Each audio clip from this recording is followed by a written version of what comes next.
Science اور science کی scientific ترقی میں، مسلمانوں کی سائنٹیفک ترقی میں اور کریٹیکل تھنکنگ اور سائنٹیفک تھنکنگ میں سب سے بڑی رکاوٹ مسلمانوں کے اندر جس نے پیدا کی ہے وہ اسلام ان کے مذہب نے پیدا کی ہے. پھر یہ بات امپورٹ کی گئی مسلم ورلڈ کے اندر.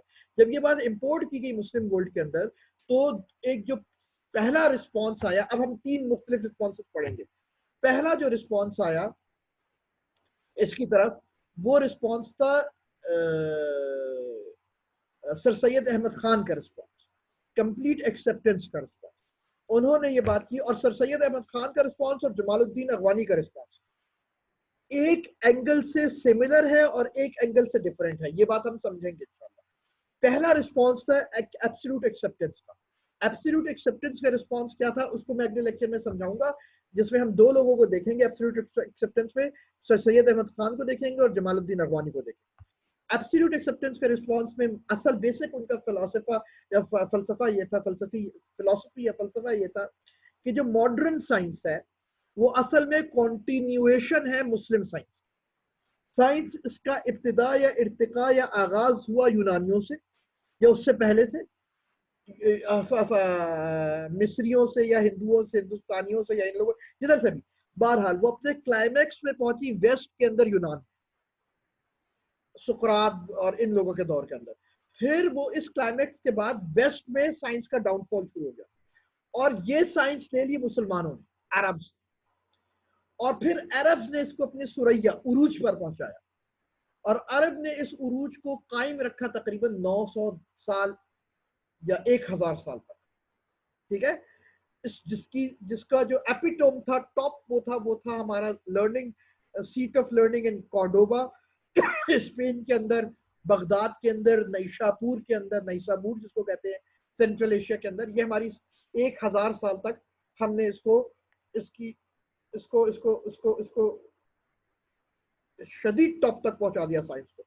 1000 سال کے بعد تقریباً 1100 سال کے بعد ڈاؤن فال شروع ہوا اس سائنس کا اسلامی دنیا میں اور یہ سائنس لی ویسٹ اور ویسٹ نے اس کو پروان چڑھانا دوبارہ شروع کیا. ٹھیک ہے، تو یہ کیا ہے؟ یہ کنٹینیویشن ہے سائنس. سمجھ آ گئی بات؟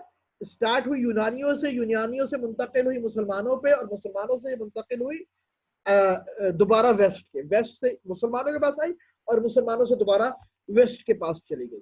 یہ جو کانسیپٹ ہے کہ concept of continuation of science, اور سائنس اس کا مطلب یہ ہے کہ science is some thing universal. Science ایک یونیورسل چیز ہے جو کہ کنٹینیو ہوتی گئی اور مسلمانوں کے لیے یہ کوئی ایلین چیز نہیں ہے بلکہ یہ ہماری ہی وزڈم کی کنٹینیویشن ہے. مسلمانوں کو صرف اس کو ریئلائز کرنا ہے، ریئلائز کرنا ہے، ری افرم کرنا ہے. ہم بھول گئے ہیں یہ بات. یہ کانسیپٹ تھا ان لوگوں کا جنہوں نے ایبسلیوٹ ایکسیپٹ کیا ویسٹرن سائنس کو ایز اٹ از. اس میں 2 لوگ بہت امپورٹنٹ ہے پڑھنے کے، سمجھنے کے، جس میں سر سید احمد خان ہے اور جمال الدین اغوانی. سر سید احمد خان اور جمال الدین اغوانی ایک ایسپیکٹ میں ایک دوسرے سے بالکل متفق ہیں اور ایک ایسپیکٹ میں ایک دوسرے کے بالکل مختلف ہیں، لیکن دونوں کا بیسک کانسیپٹ ایک ہی ہے. وہ کیا کانسیپٹ تھا اور وہ کس ایسپیکٹ میں متفق تھے اور کس ایسپیکٹ میں مختلف تھے، یہ چیز ہم انشاءاللہ اگلے لیکچر میں پڑھیں گے.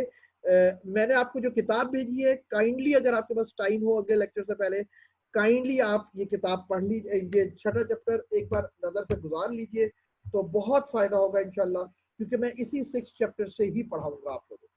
ٹھیک ہے، کوئی سوال؟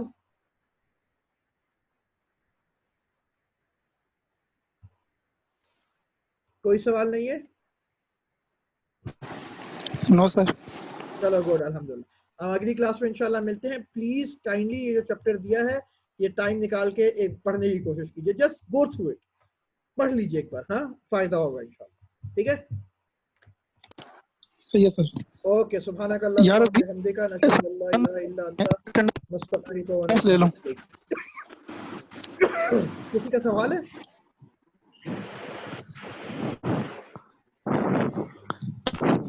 سر اٹینڈنس لے لوں گا.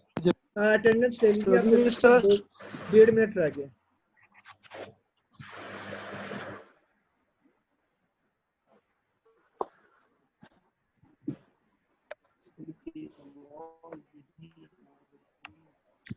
ٹھیک ہے سر لے لیا سر. وہ ایک کہہ رہا تھا کہ ایک اسٹوڈنٹ سیشن میں نہیں ہے, وہ کہہ رہا تھا انٹرنیٹ پرابلم ہے. سوری کیا کہہ رہے ہیں؟ سر ایک اسٹوڈنٹ نے سیشن نہیں لیا. ہاں ہاں کر دو, مارک کر دو, کوئی مسئلہ نہیں, کوئی مسئلہ. ٹھیک ٹھیک چلو اوکے. اوکے, اللہ حافظ. اللہ حافظ.